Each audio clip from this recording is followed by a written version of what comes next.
In 2024, two men walked into the Queensland rainforest to look for a monster. Within a few hours, they had found 8.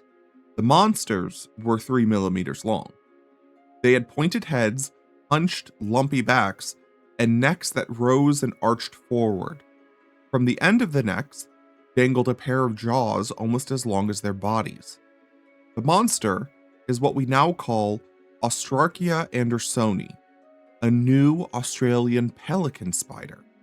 A normal spider has a rounded cephalothorax, the fused head and chest region at the front of the body that the legs attach to. In pelican spiders, this structure has been stretched out.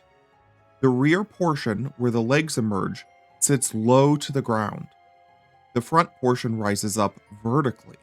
At the top is the actual head, tilted forward, carrying the eyes and 2 enormously elongated chelicerae, or the jaws, pointing out ahead of the arthropod. The overall silhouette is vaguely bird-shaped. A round body, a long neck, a beak thing in the front.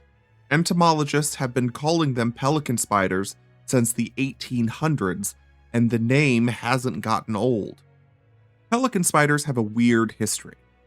In the 1850s, European naturalists started pulling amber fossils out of Baltic coastal deposits. One of these specimens was a tiny arachnid with a long neck and huge jaws. It was clearly unlike any living spider anyone had ever seen. The scientists who described it assumed it was an extinct lineage, a failed line from the Eocene that had left no descendants. So for over 20 years, pelican spiders were considered extinct. Then, in 1881, a naturalist in Madagascar turned over a rock and found one alive. The extinct lineage had survived in one of the oldest and most isolated rainforests on the planet. Their family tree traces back to a time when Australia, Antarctica, India, South America, and Africa were all still welded together as the supercontinent Gondwana.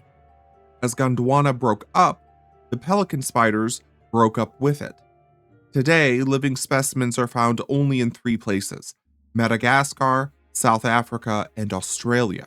These were the 3 chunks of land where the southern Gondwanan rainforest had hung on the longest. Australia's pelican spiders occupy the genus Austrarchaea. The genus was created in 1984. For years, it was a tiny genus with only 1 known species, only really known by spider specialists. Then, in 2011, Michael Ricks and Mark Harvey, the people that would later describe Austrarchaea andersoni, started a systematic exploration of the continent, hiking ridge by ridge through eastern Australian rainforests and turning up new species. They have now discovered 25 species of Austrarchaea. Pelican spiders are known as short-range endemic species. A short-range endemic is a species whose entire range fits inside a single national park, mountain range, or forested ridgeline. Pelican spiders living in forests right next to each other are often completely different species, which will never interact with each other. Austrarchaea andersoni has only been found in one very specific place on Earth: the upland rainforest of the Whitsunday hinterland near Araneae Beach at 210 meters above sea level. They live their entire lives within that narrow description. Austrarchaea andersoni doesn't build webs. They are active hunters, and more unusually, they hunt other spiders exclusively. Hunting other spiders is a dangerous affair, considering their prey have fangs and venom of their own. This diet is why pelican spiders have such strange body shapes.